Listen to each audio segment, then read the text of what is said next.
오늘 말씀 제목은 이렇게 어찌하여 패하게 하셨는고인데요.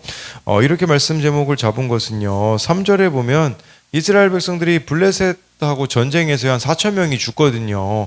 그때 장로들이 어찌하여 여호와께서 블레셋 사람 앞에서 이렇게 패하게 하셨는고라고 말하고 있기 때문입니다.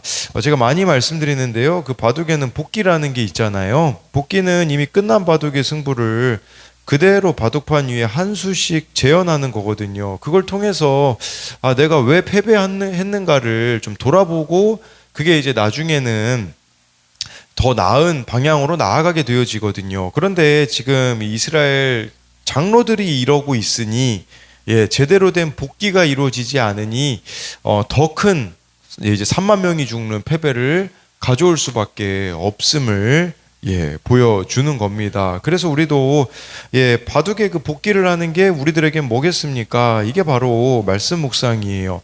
이 말씀 묵상을 통해 왜 패배하였는지, 왜 이런 일이 일어났는지를 이렇게 말씀에 물어보아야 됩니다. 그리하여서 돌이키는 기회로 삼는 것이겠죠. 그래서 이렇게 패하게 된 것에 대한 것을 좀 두 가지로 살펴볼 텐데요. 하나님의 말씀을 내 뜻을 이루려는 수단으로 삼으면 패합니다. 1절에요. 사무엘의 말이 온 이스라엘에 전파되니라. 이스라엘은 나가서 블레셋 사람들과 싸우려고 에베네셀 곁에 진치고 블레셋 사람들은 아벡에 진쳤더니 해서요. 1절을 시작하는데요. 사무엘의 말이 온 이스라엘에게 전파되었다고 합니다. 이건 무슨 말이냐? 하나님의 뜻을 알고 싶으면 사무엘에게 물어보면 됩니다. 그런데 이스라엘 백성들이요, 물어보지 않았어요. 왜 그랬을까요? 그들은 자신들이 가지고 있었던 그런 고정관념들이 있었기 때문이라고 볼 수가 있는 거겠죠. 그게 뭐겠습니까? 지금 진을 에베네셀 곁에 쳤다고 하잖아요. 에베네셀의 뜻이 뭡니까? 여기까지 하나님이 인도하셨다라는 뜻인데, 이건 나중에 이제 그 사무엘상 뒤에 보면 나오는 에베네셀 지역하고 다른 지역입니다. 그러니까 이들은 그냥 자기 확신이 아주 있었던 거죠. 이 에베네셀 하나님이 나를 무조건 도와주실 거야. 이제 이런 식으로 생각을 했던 거겠죠. 이스라엘 백성들이요, 사무엘의 말을 몇 년 동안 안 들었을까요? 사무엘상 4장에서 6장까지 보면요, 사무엘이 거의 언급이 안 되어 있습니다. 사무엘이 하나님의 뜻을 전하지 않아서 그랬을까요? 아닙니다. 이 기간이 대략 한 20년 정도로 계산을 하거든요. 사무엘은 20년 정도 되는 기간 동안이나 이스라엘 백성에게 하나님의 뜻을 전했지만 문제는 이들이 듣지 않았다라는 거죠. 왜 듣지 않았을까요? 이 전쟁을 충분히 이길 수 있다고 생각했기 때문이라는 거죠. 전쟁에서 이렇게 패하기 전까지, 즉 한계 상황이 되지 않고서는 하나님의 말씀이 들려지지 않을 수밖에 없다라는 것을 우리가 생각해 볼 수 있습니다. 여러분, 이 사무엘 입장에서 생각해 보면요, 20년은 고통의 시간들이었을 겁니다. 누군가에게 말씀을 전하는 일은 그냥 되는 게 아니라 그가 자기 전쟁을 치르고 패배할 때까지, 그 사람의 한계 상황이 될 때까지 기다려야 된다라는 것입니다. 왜 그러냐? 인간은요, 전쟁에서 패배해 보기 전까지는 자기의 한계 상황을 절대로 인정하지 않기 때문이라는 것이에요. 정말 이 백성들에게는 어떤 말씀들이 들렸겠습니까? 아마 엘리 제사장을 통해서 들어왔던 기복적인 말씀이 잘 들렸을 겁니다. 기복적인 가치관으로 요새처럼 든든한 에베네셀 곁에 진치면 하나님이 도와주실 거라고 생각을 하고 전쟁에 나갔죠. 그랬을 때 어떤 일이 벌어집니까? 2절 3절에 보면 나오는데요. 블레셋 사람들이 이스라엘에 대하여 전열을 벌이니라. 그 둘이 싸우다가 이스라엘이 블레셋 사람들 앞에서 패하여 그들에게 전쟁에서 죽임을 당한 군사가 4천 명 가량이라. 백성이 진영으로 돌아오매 이스라엘 장로들이 이르되 여호와께서 어찌하여 우리에게 오늘 블레셋 사람들 앞에 패하게 하셨는고 여호와의 언약궤를 실로에서 우리에게로 가져다가 우리 중에 있게 하여 그것으로 우리를 우리 원수들의 손에서 구원하게 하자 하니 라고 해서요, 이스라엘과 블레셋이여 싸웁니다. 이스라엘은 자신들이 승리할 줄 알았지만 2절에 보니까요, 4천 명가량이 죽임을 당했다고 하는 거죠. 3절에 긴급회의가 소집되어져요. 이 이스라엘 장로들이요 모여서 뭐라고 이야기하냐? 먼저는 여호와께서 어찌하여 우리에게 오늘 블레셋 사람들 앞에 패하게 하셨는가? 쉽게 말씀드리면요, 하나님 탓하고 있는 것이에요. 모든 책임을 하나님께 돌리고, 하나님이 버리셨으니까 하나님의 책임이라고 말하고 있는 거죠. 그러면서 이들이 내세우고 있는 대안이 뭡니까? 언약궤를, 이제 실로의 언약궤가 있었거든요. 그거 가지고 전쟁에 나가면 이기게 해주실 거야, 하나님이 함께 해주실 거야 라고 생각을 한 것이죠. 여러분, 이게 바로 기복신앙이에요. 하나님의 언약궤만 있으면 하나님이 함께 해주시겠지 하는 것입니다. 마치 우리가 예레미야서를 묵상하지 않았습니까? 예레미야 그 남유다 백성들이 멸망 전에 무슨 생각했습니까? 아유, 우리 예루살렘 성전만 있으면 멸망하지 않아, 이렇게 해서요, 하나님을 도구화하는 거예요. 마치 언약궤를 부적처럼 여기는 자들이 바로 이곳에 나와 있는 이스라엘 장로들이라는 거죠. 이렇게 하나님 말씀을요 내 뜻을 이루려는 수단으로 삼으면 안 된다라는 거죠. 그러면 이렇게 여러분 4,000명이나 죽고 패했으면 4,000명 얼마나 많은 숫자입니까? 많은 사람이 죽었잖아요. 그러면 이스라엘 장로들이 무슨 이야기를 해야 됐을까요? 언약궤를 이렇게 마음대로 가져갈 게 아니라 그들이 마땅히 취해야 될 자세는요, 블레셋과의 전쟁에서 4,000명이 죽은 그 순간에 여호와 앞에서 깨어진 마음으로 전투에 패한 데 대해 탄식하고 통곡하며 회개해야 되었다라는 것입니다. 그래서 이 언약궤만 우리가 붙잡고 나아간다라는 것은요, 또 그런 의미가 될 수도 있어요. 회개 없는 이렇게 말씀 묵상이 되어진다면 이것 또한 그러한 부분들로 되어줄 수 있다라는 겁니다. 그래서 이것에 대한 두 가지 적용은요, 최근에 나는 어떤 전쟁에서 패하셨습니까? 뭐 여러 가지 전쟁들이 있겠죠. 뭐 입시, 취업, 인간관계 등 각자가 치르고 있는 전쟁이 있을 수 있는데 그 한계 상황에서 하나님의 말씀을 듣게 된 적이 있습니까? 또 한 가지는요, 하나님의 말씀을 내 생각대로 해석하고 내 마음대로 기도하고 내 뜻대로 적용합니까? 그러면서 왜 응답해 주시지 않느냐고 하나님을 원망합니까? 두 번째로는요, 더 큰 패배를 통해서 돌이키라고 하십니다. 4절 5절인데요 이에 백성이 실로에 사람을 보내어 그룹 사이에 계신 만군의 여호와의 언약궤를 거기서 가져왔고 엘리의 두 아들 홈리와 비느하스는 하나님의 언약궤와 함께 거기에 있었더라. 여호와의 언약궤가 진영에 들어올 때에 온 이스라엘이 큰 소리로 외치매 땅이 울린지라. 이 실로에서 백성들이요 사람 보내서 언약궤를 가져오거든요. 그런데 엘리의 두 아들 홈리와 비느하스가 하나님의 언약궤와 함께 있었는데요, 주목해서 봐야 되는 것은 제사장이라는 이름이 들어가 있지 않습니다. 홈리와 비느하스가 제사장이었지만 이들은 이름만 나왔지 제사장이라는 것은 나와 있지 않았어요. 왜 그랬을까요? 이스라엘 백성들이 봐도 제사장답지 못한 것을 알았을 것입니다. 근데 어제 말씀에 보면요, 이 사무엘에 대해서 단에서 부엘세바까지 온 이스라엘이 사무엘이 여호와의 선지자로 세우심 입음을 알았다고 했거든요. 그러면 이 언약궤 들고 올 때 있잖아요, 사실 사무엘을 데리고 왔어야 되거든요. 그런데 백성들이 그렇게 안 했을 가능성이 큽니다.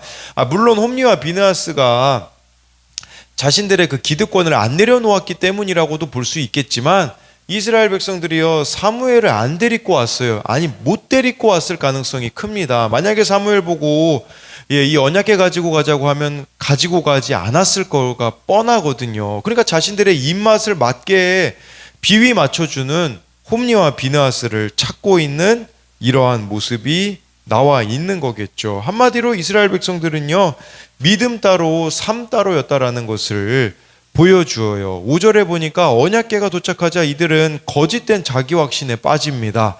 이스라엘이 막 환호하잖아요. 야, 이제 이 언약궤만 있으면 하나님이 우리와 함께 하셔서 무조건 이길 거라고 확신한 것이죠. 근데 결과가 어떻습니까?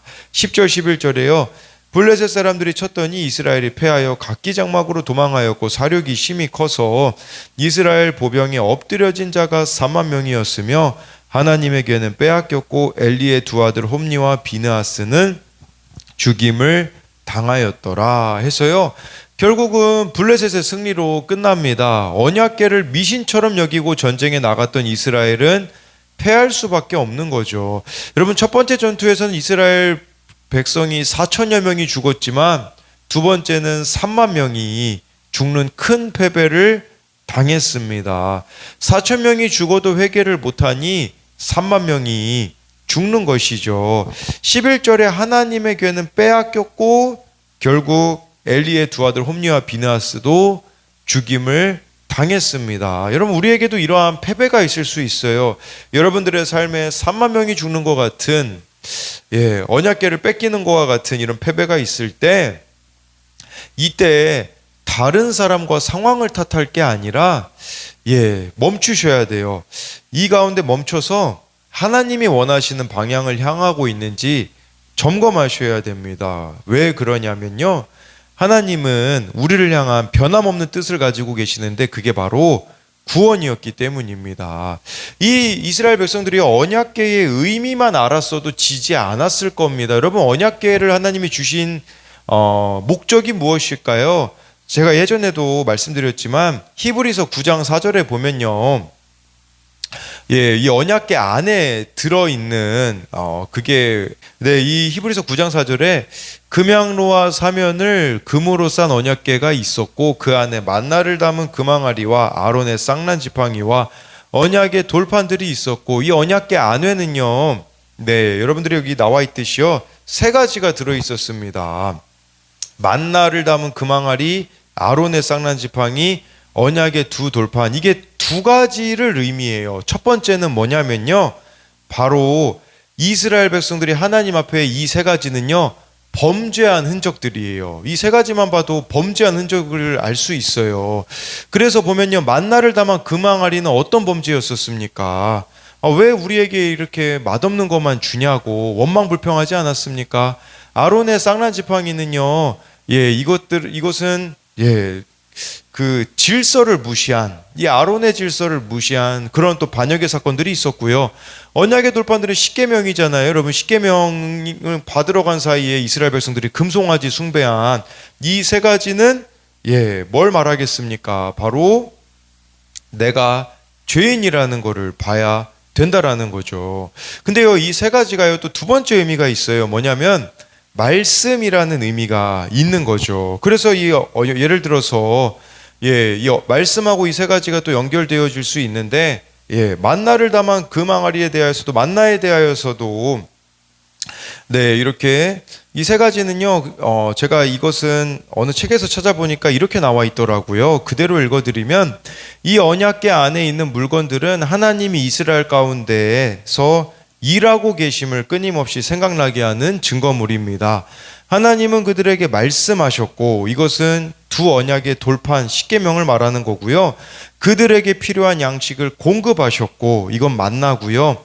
그들을 구원하셨다. 이것은 지팡이를 의미하거든요. 그러니까 언약궤는 하나님이 친히 허락하신 도구로 이스라엘로 하여금 하나님이 그들에게 말씀하고 계시다라는 사실에 주목하라는 의미가 있어요. 그러니까 이게 반역도 의미하지만 말씀도 의미한다라고 본다면 결국 아주 쉽게 여러분들에게 정리해 드리자면 어떤 거겠습니까? 지금 말씀을 통해서 늘 내 죄를 보고 회개하라는 것이 언약궤가 주는 의미라는 거예요. 그런데 여러분, 이렇게 어떻게 매일 내 죄를 보고 회개하느냐라는 생각이 들지 몰라요. 그런데 우리 자신을 한번 잘 살펴보십시오. 회개가 되어지지 않잖아요.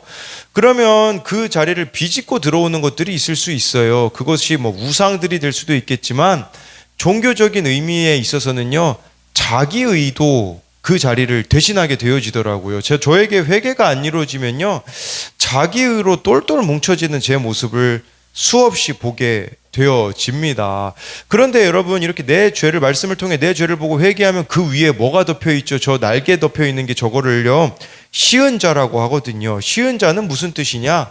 은혜가 부어진다라는 뜻이에요. 저와 여러분들이 날마다 말씀으로 내 모습을 보며 회개하며 나아가는 인생 가운데는요, 끊임없는 은혜를 하나님이 우리들 가운데 부어 주시겠다라는 것을 뜻하는 것이겠죠. 그랬을 때 우리도 하나님 탓, 남 탓 얼마나 쉽게 할 수 있겠습니까? 근데 그게 아니라 진짜 하나님 앞에서 보는 거예요. 제가 어제 교사 모임에도 나눴었거든요.